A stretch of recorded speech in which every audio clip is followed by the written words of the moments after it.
we'll leave the questions for later on. So the question would be later on, that's fine. So there's a minor change in the program. So the next speaker would be Dr. Heba Farhan, who's going to talk about modern ways or new ways for monitoring IBD patients. Dr. Heba, she's I've been introduced already. She's the president of the Kuwait Gastroenterology Association. Dr. Heba is a consultant of gastroenterology with the IBD specialties at INT'L Hospital, at Amiri Hospital. She completed her internal medicine in Kuwait. Then she had the gastroenterology residency and board at Saudi Arabia. And then she had a subspecialty for inflammatory bowel disease at University of Calgary in Canada. So please, the floor is yours. Thank you, Dr. Ahmed, for this kind introduction. And I'll give you just brief review on modern ways of monitoring inflammatory bowel disease. Here are my disclosures. So during this talk, we're going to go through the evolutions of the inflammatory bowel disease care, and then we're going to focus on the target of having endoscopic mucosal healing in case of IBD, mainly ulcerative colitis and Crohn's disease. And then I'll just give you some overview on the current available parameters in diagnosing and monitoring inflammatory bowel disease patients. And then I'll wrap up my presentations, giving you a clue about what the future is hiding for us in monitoring our IBD patients. So currently we have a real evolution in managing our IBD patients. So the old belief of reactive management and achieving symptomatic control alone is no more available. Lots of studies and lots of trials showed that there is I would say there is a discrepancy between being in a symptomatic remissions and having an endoscopic remission. So in this prospective trials, they included 150 patients of inflammatory bowel disease, and the majority were having ulcerative colitis, and they found that only 30% of those patients will be in endoscopic and possible mucosal remission, while the rest and the majority will have either histological inflammations or endoscopic inflammations. And this will drag us to the same questions like inflammation can predict the outcome. And that means that every single flare the patient would have developed, he will move one step forward toward the development of complications in the form of the strictures, stenosis, abscess, and even after surgical intervention, he will have an element of recurrence.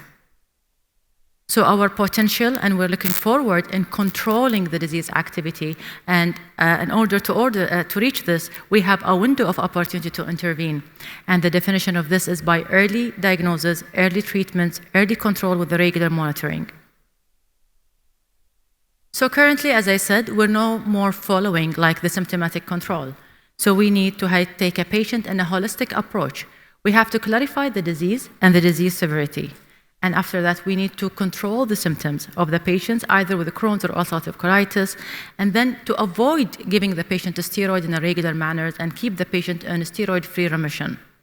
Also, we need to address the extraintestinal manifestation, and it's not by skin, joint, and eye manifestations, but we need to take the patient in a more holistic approach by controlling the pain, fatigability, mental health, and even sexual dysfunction. If we reach this point, that means we may change the nature of the disease history in IBD patients by avoiding the complication development, the hospitalization, and the surgical intervention, avoiding the complications that are related to the disease and the medication itself, and reduce the cost. And that's why we're following the approach of treat to target, and it's time-dependent treat to target. So the short-term target after identifying the patient that is having an inflammatory bowel disease is to keep them in a symptomatic response. And then we have the intermediate target in which we add the symptomatic plus the biochemical response, and for the long term, we're targeting the mucosal healing using the endoscopy. So the key to approach this level and to monitor our patient is just to keep regular monitoring for our patients. And what we have available is the symptoms in which the patient will start complaining and will tell you about their symptoms, the biochemical follow-up and monitoring by checking the fecal calprotectin and the CRP. And we have also the radiological images in the form of the MRI, CT, and intestinal ultrasound. And for sure, no one would have argued that endoscopy is the gold standard in order to know if the patient is reaching his target. GI, we love to follow scores, and we love to categorize our patients. So the initially and the short-term target, which is the clinical parameters, is to control the symptoms of the patient and together take a detailed history about what's going on with that patient. For Crohn's disease, we have multiple scores, but the common one is Harvey-Bradshaw Index, and for the ulcerative colitis, we have the partial Mayo score. However, David Rubin from University of Chicago, he did a wonderful survey in 2019 in which he was trying to set up the level, and he wanted to investigate, like, are we targeting the same points between us and between the patients? And he included around 1,000 ulcerative colitis patients, and also he sent a questionnaire and survey for more than 600 clinicians in order to have a good definition about remission and the duration of treatment, the expected duration of the treatments. And he found that there was a discrepancy between the definition between the patients and the clinicians. Like, we care as a physicians for the test results and how the patient have behaved following the biomarkers and the endoscopy, while the patient, they want to control the symptoms only. And for the duration of the treatment, surprisingly, the expectation of the patient is like way longer than us, because we're targeting to change the medication, try to modify the treatments after around a year, while the patient, they're expecting to have a longer duration of treatment. And here it comes, the other regimen that we can apply for our patients and other algorithmic approach, which is the PROs, the patient prospective, I forgot the name, patient prospective outcome. So in which we take that a holistic approach for the patients, and we also identify if the patient is having a problem with their social life, a problem with their daily life and daily activity, including the depression and the sexual dysfunction and the social disabilities. And then we move to the intermediate target, which is including the biomarkers. And according to the latest AGA guidelines updates, they included the biomarkers with the symptoms, even if the patient is asymptomatic, in monitoring our IBD patients. And as I mentioned earlier, we have to follow the C-reactive protein and the fecal calprotectin, and combining them together will give us a better outcome. And this has been approved by the most common and well-known clinical trial, which is the CALM trial. When they subdivided patients in two cohorts, one of them, they included following up the patient and trying to modify and change the medications, relying on the symptoms and the biochemicals, while the other arm was just only clinical management. And at the end, they found that symptoms alone is not adequate enough to control the inflammation, and is not adequate enough to give us a clue about how is the situation of the patient. So that's why we need, as an intermediate stage, to combine both. Within the same trial also, we were targeting even deeper remission if possible, and the endoscopic remission was defined as CDEIS, which is the Crohn's disease endoscopic index of severity of less than 4, or a deeper remission of Crohn's disease activity index and Crohn's disease endoscopic index of severity of less than 4, with no use of steroid for more than 8 weeks. And they found when they follow the patient for a complete year, that the patient who were having endoscopic remission and deep remission will have a better outcome and better quality of life. Long-term target is the mucosal healing, and this is our main target up until now, reaching 2025. And I guess our international experts, they agree on this, that our gold standard is just the endoscopy. Using the endoscopy or the colonoscopy, I would say we evaluate the mucosa of the disease to know the disease activity. We can identify the complication also, and in addition to that, we can use it for surveillance in our IBD patients. I guess Dr. John Marshall and even Dr. Shadi Sebastian would have agreed that mucosal healing, always the primary endpoint was either Mayo score of 0 or 1. However, in this meta-analysis, when they included 17 cohort study with a total number of patients of more than 2,600, and despite the heterogeneity, they found that if we have an endoscopic Mayo score of 0, there will be a reduction of more than 50% in a clinical relapse in comparison to Mayo 1. And even if we reach the point of histological remission, the outcome will be better, and there will be a reduction of more than 63%. Up until now, and following the STRIDE-2 trials and 3-to target approach, our target is just mucosal healing. However, we have some complementary target, which is the transmural healing. And when we said transmural healing, that means we need to visualize the bowel wall and every single layers of the bowel wall. And we need, in this case, the radiological intervention. And in this prospective trials, they were comparing the patient who were having endoscopy and MRE or ultrasounds with the patient who were having just all mucosal healing. And you can see generally that it was statistically significant. If we reach the points of combining endoscopic and transmural healing, the long-term outcome will be way better. And even when they started to search for the healing of the bowel layer using both the MRE and the endoscopy, they found that the long-term outcome, like the patient will have a better life without surgical intervention, without hospital admission, and also without therapy changing or escalation, is better if we reach the combination between mucosal and transmural healing. But again, MRI or whatever radiological investigation available will take time, because you will send the patient to the clinic, to the radiology department to take an appointment. And every single hospital have their own waiting time, and that will delay your intervention and changing medication. So we have a wonderful tool, I would have said, that we can use in your clinical practice, and you can use it as a gastroenterologist, which is the intestinal ultrasound, because you will have a good view for this transmural disease and the degree of the severity and the inflammation. Intestinal ultrasound can play like a great role in every single stage in the diagnosis and following the patient, and even after surgical intervention and the disease recurrence. So initially as an assessment, also induction therapy, maintenance therapy, and keep monitoring. And even if you stop the medication for the patient, you can keep doing the intestinal ultrasound because it's a non-invasive procedure and very well liked by the patients. As I mentioned earlier, we love to follow parameters and to look at the parameters, and we do have our own parameters, which is the bowel wall thickening and also the color Doppler, the bowel wall stratifications pattern, bowel mobility, and when it comes to ulcerative colitis hostration, and the extraintestinal, which is the mesenteric lymph node and mesenteric fatty inflammation. You can see from the image, I don't know if we have a pointer. No, it can't. Okay. You can see that we have a healthy bowel wall, that we have a well-stratified bowel. No, it's not. Well-stratified bowel, and that means that the bowel is really healthy. And once we have like a bowel wall thickening with a disturbed bowel stratification, that means we have an inflammation. Not only this, but also we can check the severity. Like after identifying that the patient is having a bowel wall thickening, and it's become like genuine. Using the ultrasound, you can see it, and most of my colleagues who can do intestinal ultrasound can find the lesion easier in comparison with the patient who have a normal bowel movement. And also, we can check the severity of the disease by using the color Doppler, and we have scoring for this color Doppler to identify the disease severity and the stage between mild, moderate, and severe. One would have said that, well, it's hard and it's difficult to learn this technique. However, a lot of comparative trials and lots of studies showed that intestinal ultrasound is very accurate when we compare it to the MRE and the colonoscopy.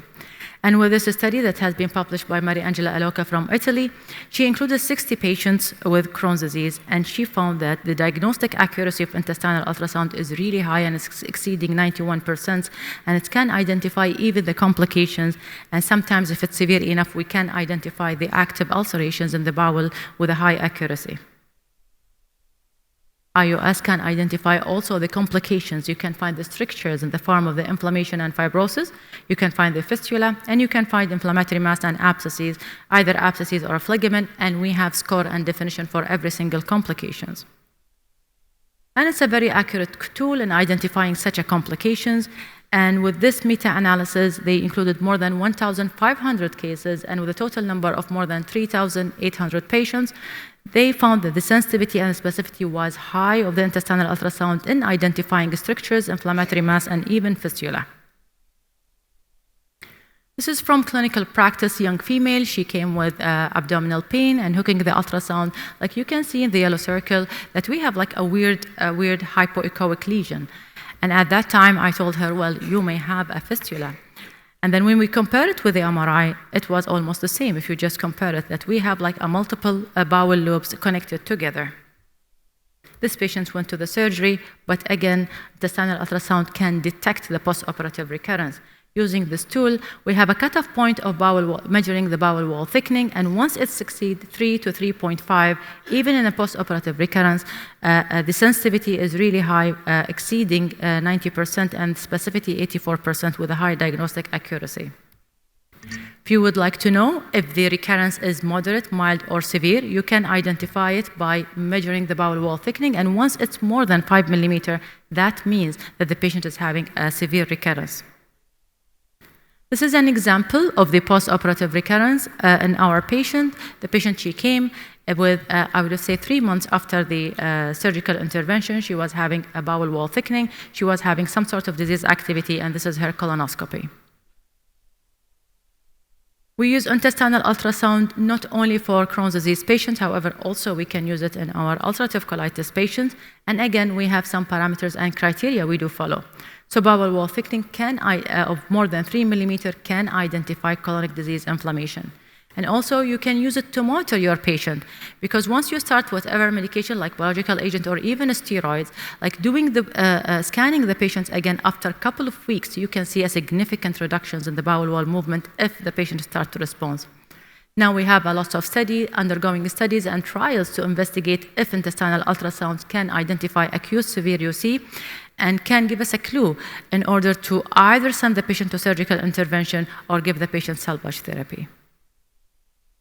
This is a patient who presented also to the hospital complaining from bleeding per rectum and lower abdominal pain. And just hooking the scan, you can see that we have like a hypoechoic lesion, which is a sigmoid colon with ulcerations surrounded by interstitial fat all the way in the sigmoid. Measuring the bowel wall thickening was more than 5 millimeters, and this is the correspondence colonoscopy.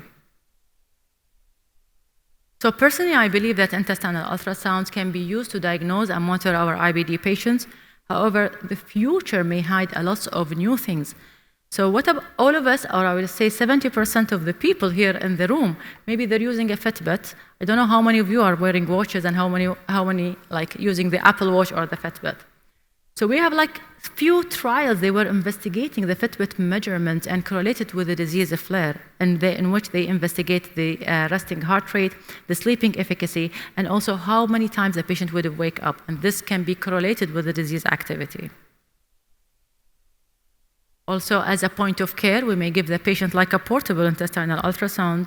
And especially my colleague Noah from University of Chicago, she did this test, and I guess that she has like a really strong gut in doing this. Patient came with severe UC, and she gave him the portable intestinal ultrasound, and she asked them like to monitor themselves and send the picture to her clinical nurse. And the patient got worse after a couple of weeks, and then they admit the patient, and they start the salvage therapy for him because he was having bowel wall thickening, inflammatory fat, and disease activity. So you never know, maybe we can give the patient some portable ultrasound, and we keep following up them instead of admitting them to the hospital. Also, we love the biomarkers, and we know that nothing is very precise and highly sensitive and specific with the CRP nor the fecal calprotectin. So some novel, promising biomarkers are coming down in the pipeline. So we have blood-based ratio of microRNA, and they found that it can be used to monitor the disease activity, either using a blood sample or a fecal sample. And also calculation for the neutrophils to lymphocyte ratio can correlate very nicely to the biological response and predict the endoscopic outcome for our ulcerative colitis patients and Crohn's disease. So it's not only the radiological images, but even the nuclear images. So we have the PET scan. So a lot of small trials that has been published, they were trying to identify the patient who were having a disease activity using the PET scan. And for this study, they included around 10 patients, and those patients, they were in clinical remission. However, 4 of them showed a high uptake, and then when they investigated them, they found that the patient is having a disease activity. And maybe also in the near future, we may have like a gene set variations, and we can just draw blood and check what kind of gene is this and what medication is compatible with this disease. Before I wrap up my presentation, I guess A lot of colleagues, they are interested in intestinal ultrasound. So we are the Intestinal Bowel Ultrasound Society, which is a lot of international members. We love to train our candidates, and mainly the gastroenterologists, because we believe that intestinal ultrasound can be used as a major tool in monitoring and diagnosing our patients. I'm glad to be part of this executive board members, and I'm also glad to have Thurayyan Al-Ghanem at Al-Amiri Hospital, one of the accredited center to train our colleagues and gastroenterologists. So join us if you want. So just to conclude, that we are aware that most of the international guidelines and recommendations support the use of tight control to evaluate and monitor disease activity. And also mucosal healing, it's a current target, but I believe that transmural healing will become a fundamental parameters in managing our IBD patient. Treat-to-target approach and tight monitoring strategy can have a good impact in taking clinical decisions and have a better outcome for our patient. Future may hide a lot of promises and a lot of new tools that can be used for better management to modify the disease activity and better outcome for the patients. Thank you, Dr. Heba, for this nice presentation. A reminder for audience, the questions will be at the end of the session.